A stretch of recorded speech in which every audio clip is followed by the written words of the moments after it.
Namo Sang Hyang Adibudaya, Namo Buddhaya. Bapak Ibu, saudara sekalian dimanapun Bapak Ibu berada, semoga Bapak Ibu dalam keadaan sehat dan bahagia, dan semoga hari-hari ini kita dengan sebaik-baiknya mempersiapkan diri untuk menyambut Hari Raya Trisuci Waisak yang kurang beberapa hari lagi kita akan bersama-sama, yaitu tanggal 26 Mei di pukul 18 lebih 13 menit 30 detik segenap umat Buddha khususnya di Indonesia secara serentak akan memperingati 3 peristiwa penting yang pernah terjadi di masa kehidupan Sang Buddha. Seperti di video-video beberapa hari yang lalu saya menjelaskan tentang prakelahiran dari bayi Siddhartha. Tibalah saatnya saya menjelaskan peristiwa yang kedua, yaitu Pertapa Siddhartha mencapai kebuddhaan, mencapai penerangan sempurna atau menjadi Buddha. Pertapa Siddhartha mencapai penerangan sempurna atau menjadi Buddha sebagai bukti bahwa manusia mampu mencapai satu prestasi yang tertinggi, mampu meraih prestasi yang luar biasa, yaitu penerangan sempurna atau menjadi seorang Buddha. Namun tentunya kemenangan memperoleh penerangan sempurna atau menjadi Buddha bukan sesuatu yang gampang, bukan sesuatu yang mudah. Namun tidak mustahil bagi mereka yang mau berusaha, bagi mereka yang tekun berlatih, baik dimulai dari kelahiran-kelahiran yang lalu maupun saat ini, cita-cita harapan untuk mencapai penerangan, mencapai kesucian itu akan menjadi kenyataan. Berbahagialah Bapak Ibu sekalian, segenap umat Buddha dan para simpatisannya. Dalam era saat ini, Bapak Ibu bisa menemukan dharma ajaran Sang Buddha yang penuh dengan keluhuran, yang penuh dengan kemuliaan, dan membimbing kita umat manusia untuk mengakhiri derita atau penderitaan. Bapak Ibu saudara sekalian yang saya hormati, setelah menjalani sebagai seorang pertapa yang keras, Pertapa Siddhartha mencapai apa yang telah dicita-citakan sejak lama, bahkan sejak kelahiran-kelahiran yang lalu, dalam banyak kelahiran dan kehidupan.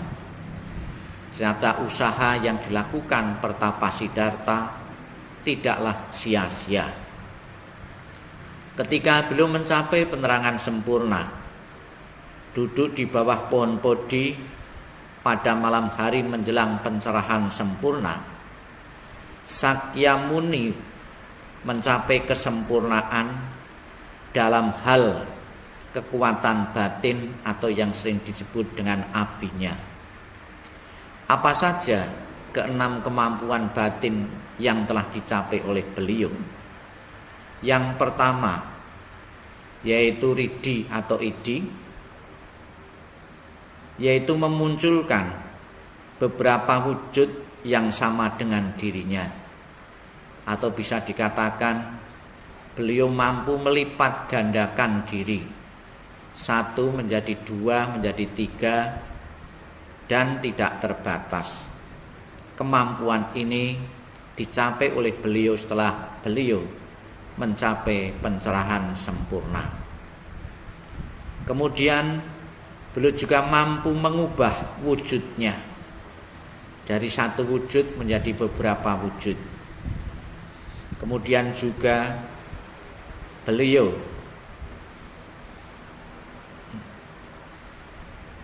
mempunyai mata batin yang luar biasa. Beliau juga mampu berjalan di atas, melewati benda padat. Beliau juga mampu mengetahui kejadian lalu dan yang akan datang, menghilang dan pergi kemanapun.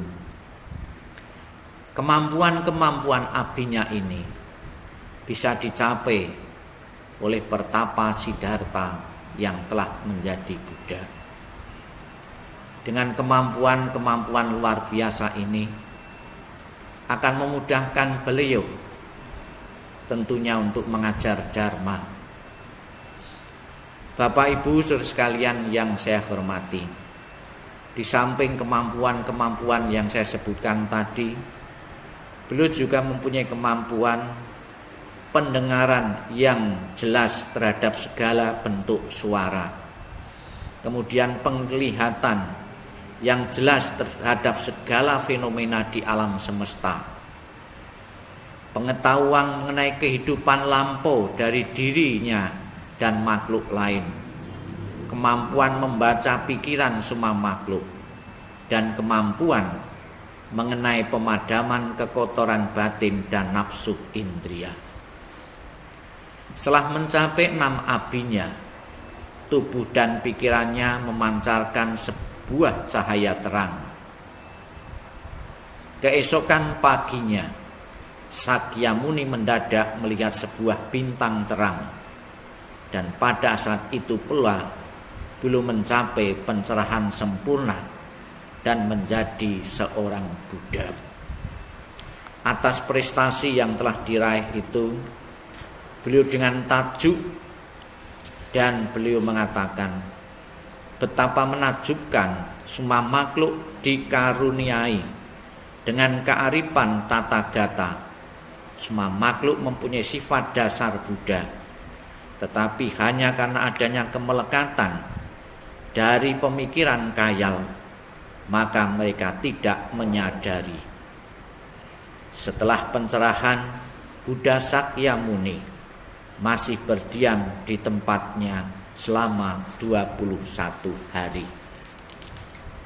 Bapak Ibu saudara sekalian yang saya hormati, karena masuk Pangeran Siddhartha yang telah menjadi Buddha pada usia 35 tahun inilah, ajaran-ajaran beliau begitu diminati oleh masyarakat dunia, sehingga sampai saat ini kurang lebih 500 juta penduduk dunia beragama Buddha mengikuti ajaran Sang Buddha ini.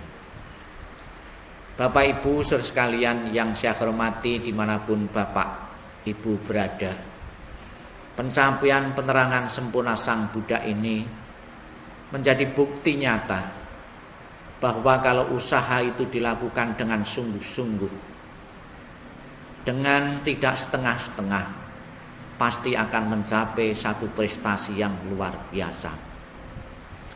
Dengan dicapainya penerangan sempurna oleh Pertapa Siddhartha ini, takbir atau rahasia kehidupan tentang penyebab penderitaan manusia bisa terungkap, bisa terjawab dengan jelas.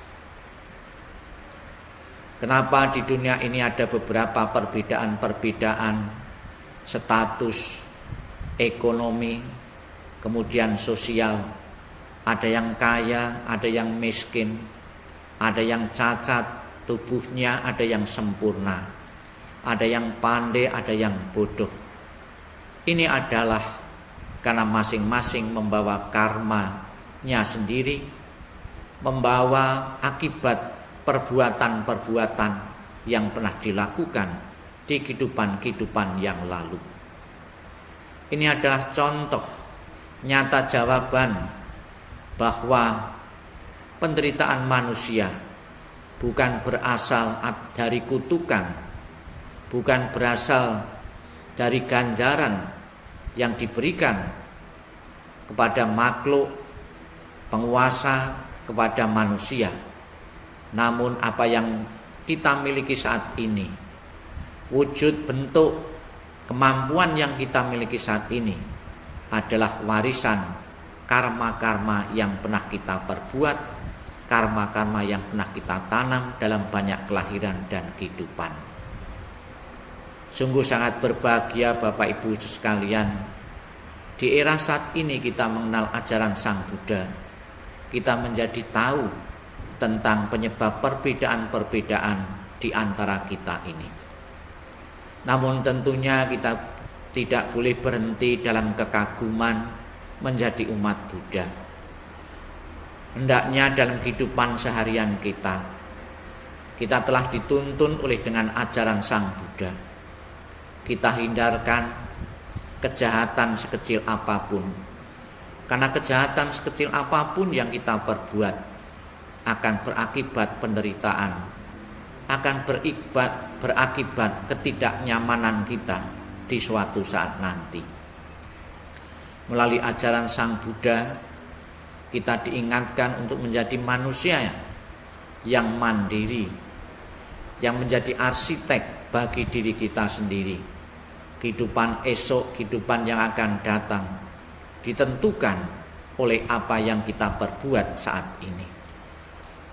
Di saat kita menjelang Waisak, marilah kita bersama-sama segenap umat Buddha dimanapun Bapak Ibu berada, betul-betul kita pergunakan hari-hari ini dengan belajar Dharma, dengan pengetahuan Dhamma yang cukup dan memadai. Saya yakin Bapak Ibu tidak pernah ragu untuk menapak kehidupan ini. Semoga sinar Dharma akan selalu menerangi kita, sehingga jalan kita akan selalu lurus. Bapak Ibu saudara sekalian yang saya hormati, bahwa siapapun bisa mencapai pencerahan, karena kita semua adalah mempunyai benih-benih kebudayaan, benih-benih kesempurnaan. Semoga benih-benih kesempurnaan, benih-benih bodi yang ada dalam diri kita selalu kita asah, selalu kita pupuk agar berkembang. Semoga dengan ajaran Sang Buddha ini benar-benar membawa kebahagiaan dalam kehidupan saat ini dan juga kehidupan-kehidupan yang akan datang. Dan juga Bapak Ibu bersama-sama ikut serta andil juga untuk menyampaikan ajaran Dharma yang luhur ini kepada sesama di lingkungan sekitar kita dengan contoh dan teladan melalui perilaku kita yang baik yang sesuai dengan ajaran Sang Buddha. Selamat mempersiapkan diri Bapak Ibu merayakan datangnya Trisuci Waisak. Semoga nantinya datangnya Waisak bukan hanya menjadi acara rutinitas setiap tahun kita lakukan, namun benar-benar bisa membawa perubahan dalam diri kita, perubahan pola pikir kita, perubahan dalam pola kehidupan kita, perilaku kita, untuk menjadi manusia yang lebih baik lagi. Dan ini sudah dicontohkan oleh Pangeran Siddhartha, karena perjuangan yang gigih akhirnya beliau mencapai apa yang dicita-citakan, yaitu penerangan sempurna. Sabi sata bawantu sukitata, semoga semua makhluk hidup berbahagia dan sejahtera. Sadu, sadu, sadu.